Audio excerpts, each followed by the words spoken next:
जब मैं 12 वर्ष का था, मेरे पिता की अचानक से मृत्यु हो गई, जिसके कारण से मुझे बहुत ठेस लगी और मैं ये सोचने लगा कि परमेश्वर ने हमारे साथ ऐसा क्यों किया? क्यों मेरे पिता को इतनी जल्दी बुला लिया?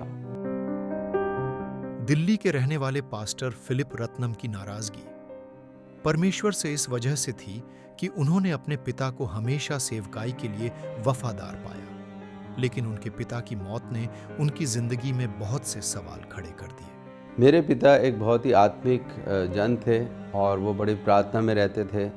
दिन में वो सेवा में जाते थे और रात को नाइट ड्यूटी लेते थे। इतना उनको प्रेम था प्रभु से। लेकिन मेरे पिता के जाने के बाद बाइबल पढ़ना कम कर दिया, संगति में जाना कम कर दिया और प्रार्थना करना भी बहुत कम करने लगा और इस तरीके से मैं संसार की ओर खिंचा चला गया। इन हालात के बाद उनके परिवार में आर्थिक परेशानियां बढ़ती चली गईं, जिसके चलते उन्होंने अपनी पढ़ाई छोड़कर नौकरी करना शुरू कर दी। और जैसे जैसे मेरे पास पैसा आने लगा, मैं दुनिया भर के शौक़ करने लगा और दुनिया के कामों में मस्त रहा। मैंने अपनी दोस्तियां बढ़ा ली और हर तरह के हम शौक़ करते थे। किसी प्रकार की पाबंदी नहीं थी और खाना पीना, ऐश करना और रातों को देर से घर आना, दुनिया के हर तरह के पाप को भी बड़ी आसानी से हम करते थे। लेकिन परमेश्वर से दूरियां बढ़ती चले गई और मैं संसार में शांति और आनंद खोजने लगा, क्योंकि मेरे अंदर शांति और आनंद बिल्कुल चले गई थी और मैं जो कुछ संसार में आनंद और शांति का भोग करता था वो थोड़े समय की होती थी और मैं अंदर से काफ़ी खोखला हो गया था और चलते चलते मैं 27 साल का हो गया। फिलिप एक लंबे समय तक सांसारिक बोझ के तले जिंदगी जीते रहे। इसी दौरान उनकी बड़ी बहन 2 महीने की छुट्टी पर घर आईं और अगले ही रविवार वह प्रार्थना भवन में जाने लगी। तो मेरे पास स्कूटर था तो मैं उनको फिर हर संडे ले जाने लगा, लेकिन मैं अंदर नहीं बैठता था। मैं प्रार्थना भवन के बाहर ही इंतज़ार करता था और वहाँ स्पीकर लगे होते थे, तो अंदर क्या सभा चल रही है, क्या बातें चल रही हैं, क्या मैसेज चल रहा है, वो सब बाहर सुनाई देते थे, मैं सुनता था। एक दिन क्या हुआ, मैं बाहर बैठा हुआ था और स्पीकर से आवाज़ आई, सब ने पाप किया है। मैंने उस बात को इग्नोर किया, लेकिन दोबारा से आवाज़ आई कि फिलिप, तुमने पाप किया है। और मुझे उस समय नहीं मालूम था कि परमेश्वर का आत्मा भी इस प्रकार से पर्सनली बातें करता है। मैं अपनी सिस्टर को लेकर घर आ गया, लेकिन वो आवाज़ मेरे साथ साथ चलती रही और लगातार ये बात कहती रही, यू हैव सिन्ड, तुमने पाप किया है। लेकिन बड़ी मीठी आवाज़ थी और मैं उस आवाज़ से वापस बातें करने लगा कि मैं कोई अनोखा पापी नहीं हूँ, मुझसे तो बहुत बड़े पापी हैं इस दुनिया में जो और भयंकर पाप कर चुके हैं और वो जेल में भी हैं, मैं तो अच्छा हूँ। इन सब बातों के चलते एक दिन वह एक मार्केट से गुजर रहे थे तो उनकी नज़र बुक स्टॉल पर रखी एक किताब पर पड़ी।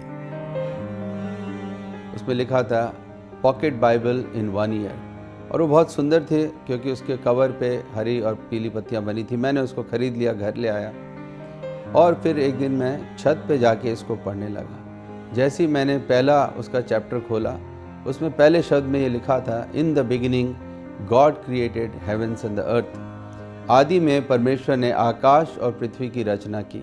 जैसे ही वो पढ़ा, मैं बहुत भयभीत हो गया कि ये कौन है परमेश्वर जो शब्द से जिसने सारी सृष्टि की रचना कर दी।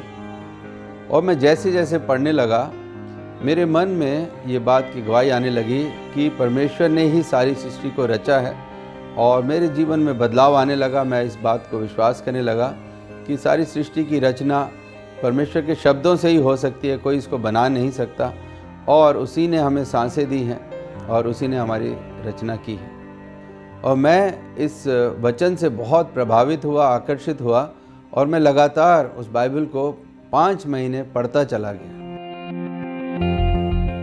जैसे जैसे फिलिप बाइबल को पढ़ते चले गए, परमेश्वर के एक वचन ने उनके विश्वास और आध्यात्मिकता को और मजबूत बना दिया। रोमियो 5:8 पर आया, वहाँ लिखा था कि परमेश्वर ने अपना प्रेम इस रीति से प्रकट किया कि जब हम पापी थे, मसीह हमारे लिए मरा। तो ये पढ़कर मेरा मन बहुत शोकित हुआ और मैंने अपने आप को परमेश्वर के अधीन करके मैंने पश्चाताप किया कि परमेश्वर, मुझे क्षमा करें, आप मुझसे इतना प्रेम करते हैं। और उस दिन मैंने पूरे मन और आत्मा से परमेश्वर से माफ़ी मांगी। मैंने प्रभु यीशु मसीह को अपने हृदय में बुलाया और जैसे ही मैंने प्रार्थना की थी, उस प्रार्थना के तुरंत बाद मैंने एहसास किया कि मेरे सारे पाप क्षमा हुए। मैं बहुत हल्का महसूस करने लगा, मानो मेरे ऊपर से 1 टन का बोझ हटा दिया गया और मैं अपने आप को पवित्र महसूस करने लगा और मेरे अंदर अद्भुत शांति और आनंद का एहसास मुझे होने लगा और मैं परमेश्वर को धन्यवाद देने लगा कि आपने मेरे सारे पाप क्षमा कर दिए। परमेश्वर का वचन कहता है, मैं तुम्हें शांति दिए जाता हूँ, अपनी शांति तुम्हें देता हूँ। जैसे संसार देता है, मैं तुम्हें नहीं देता। तुम्हारा मन व्याकुल न हो और न डरो। और अंत में मैं यही कहना चाहता हूँ कि अगर आपको सच्ची शांति चाहिए तो वो परमेश्वर दे सकता है, दुनिया शांति नहीं दे सकती। आज मैं 59 वर्ष का हूँ और 32 साल हुए मुझे इस नए जीवन में चलते हुए और मुझे बहुत आनंद है। हर रोज़ मैं बहुत आशीषित महसूस करता हूँ क्योंकि प्रभु ने मुझे आत्मिक, शारीरिक, मानसिक और आर्थिक आशीषें बहुत दी हैं और मैं प्रभु का बहुत धन्यवादी हूँ इस अद्भुत जीवन के लिए जो परमेश्वर के द्वारा मुझे मिले।